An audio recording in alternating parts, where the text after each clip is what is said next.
then yeah, you should probably work on that. But considering that nothing actually needed attention, because I'm not just gonna go top. An AD carry shouldn't go top ever. Or they can go top ever, but they shouldn't make a habit of it. Because they're just a far way away from your lane, a far way away from Dragon, and there's just no reason. But yeah, here we do see that they're grouping a bit bot. In this game, I noticed Maokai and Nunu actually did a bit of roaming stuff. Like, together, I mean. And that's a good choice for them. Like, it really worked against top lane. Not so much here because, well, there's not much you can do under a turret against an immensely ahead Graves. But, especially with a Riven here. But yeah, Nunu and Maokai camp top a lot. And I believe that didn't really set Ezreal back any, because he was allowed to farm that, like, when the creeps were over here. I went jungle and mid a lot, because I don't really like being back here when I don't know where all of them are. So he got caught up in that time, or he didn't get caught up, but he was allowed to catch up in that, a bit in that time. The CS difference is still 130, but it's better than, like, I don't know, 200.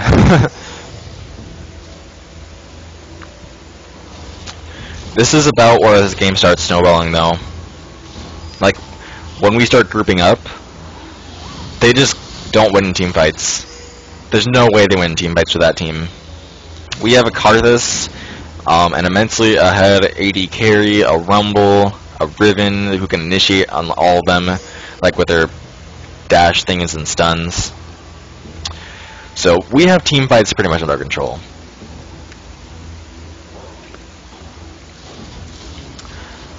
And I can't remember if anything happens here. I got caught a bit there by Ahri, Nunu, and all that such, but since Maokai didn't jump on me, it didn't make it too much of a difference. And right there is when I noticed Ezreal a bit, so I decided to back off and go down, attack him.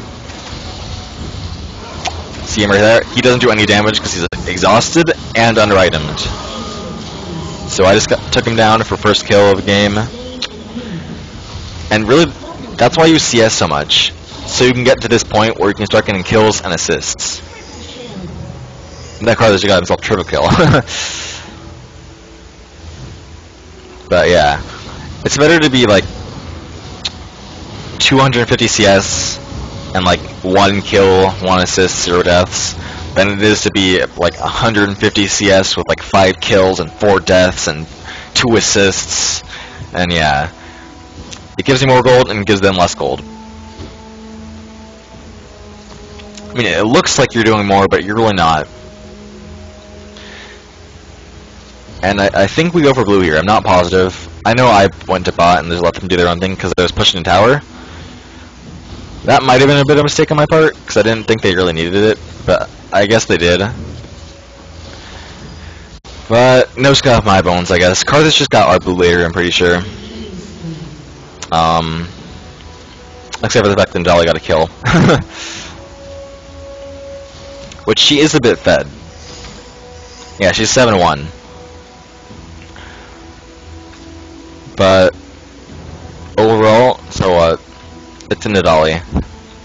She does a lot of damage if she's like catching people off alone, but in team fights, she doesn't really do that much if you can manage to focus her down before she does anything. Like, she's always scared to jump in because if you manage to put damage on her, then she just melts. Like, she's not really too tanky. She has a Triforce, a Null Magic Mantle, and a Heart of Gold. That's it. And more treads, I guess, but doesn't really mean she can take unlimited harass and just get away. So yeah, her damage in that regard comes from melee with her Cougar. And if you just don't let her get to you and do damage, then she's not going to do much to you. And yeah, I noticed that I was going to get high in gold here, so I backed and got a Fame Dancer. Which that should always be your really, yeah, second item. Sometimes I see Graves rushes Triforce, like for a second, not rush, but get a Triforce. But I don't like it in Triforce on non-spammable people. Like, he doesn't really have a spam spell, so I don't see a point. Spam Dancer gives better stats for what you're looking for. And just it doesn't give you as much stats, but it gives you better stats for what you're looking for and for cheaper. Like, if you make it super ultra late game, and you find yourself with a surplus of like 4,000 gold after you have a full item build, then yeah, Triforce can work. But that's like really late game when you want to replace the Fim Dancer.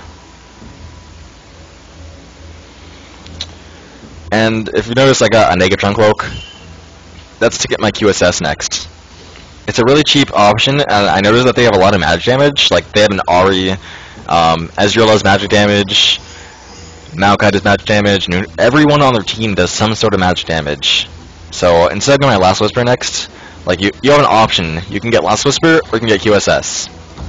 I, for one, chose to get my QSS third, because of that magic damage, and because they have CC. And yeah, here they gotta pick up on Straka, but we come in and just start picking them off, one by one, and the team fight goes really well.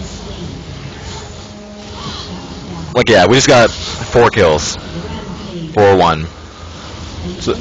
So a good 4-for-1 exchange on our side. And I extended my score to 202. Not like the best score, but like I said, score doesn't matter. It's winning that matters. And now we're ahead in gold by a lot, because we're 2 dragons ahead, or we're 1 dragon ahead, because they got a dragon. Yeah, we're a dragon ahead, and we're a lot of CS ahead. Like a consistent 130 CS on the Ezreal. And Karthus started actually pulling ahead of this Ahri a bit. Well, Rumble and Jolly are still the same.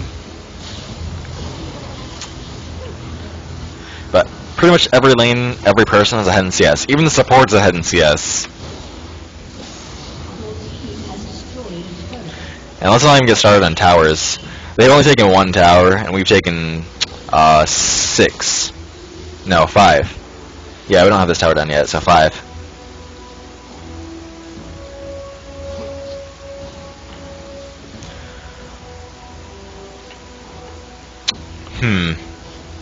Here we all just go back a bit.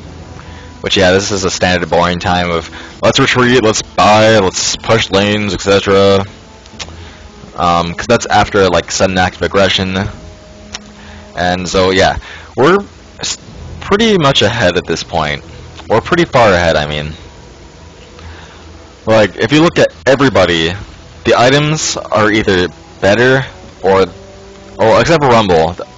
But even him, to an extent, I mean, she has a Hex Drinker and Triforce for major items, and he has Will of the Ancients and a Rylai's. So 2 full tier items for both of them. So he's doing a pretty good job of keeping up with her. Yeah, I decided to back here to get my QSS finished and my Last Whisper, or not my Last Whisper, but Pickaxe, because I need to start my Last Whisper. And I think they decided to try for Baron a bit, but then they backed off because they realized, I don't think this is a safe option. But it really was at that point. Like, we were all out of position for that. So they could have gotten Baron there easily, and we couldn't have done anything. I mean, they might not have done enough damage to it, but I think they would have. So the name is played a bit there, and that'll happen kind of often in the 1600s range.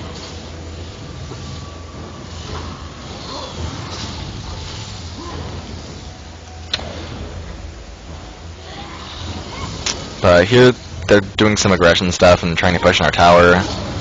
I don't know why. Like, they didn't really have a reason to push here. Like, for pushing, I guess, but they're not really ahead of us in team fights. And the only reason we couldn't jump on them there is because Rumble was back, and we didn't want to really risk a 4v5 situation. So we just let them do what they want for now. They won't make much leeway anyway, but until Rumble gets back, yeah. We did some minor pokes, Karthus walls, etc.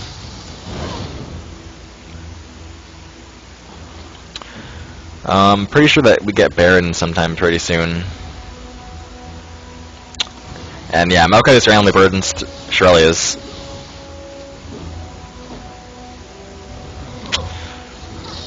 But since we're at 5 now, Yeah, Ruin just jumps in here, just stuns all of them. Just a really Rambo move that works. Definitely paid off. And I didn't really think this team fight would work. Like, I don't know how it did, but yeah, that worked out pretty well.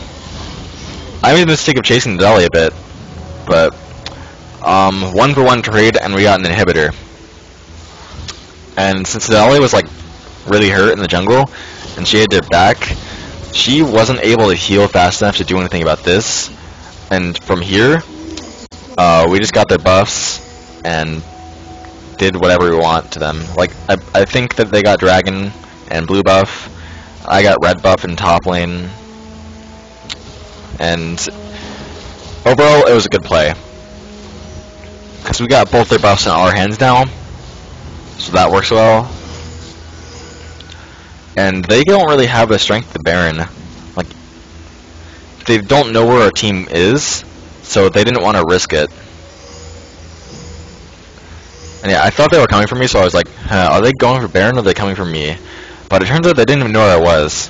So I dodged that bullet there. And here we just pretty much pincered them. Kinda. I mean, we're a bit scattered around, but from their perspective, I imagine that we were pincering them. So I decided to go top and get all that farm. Like,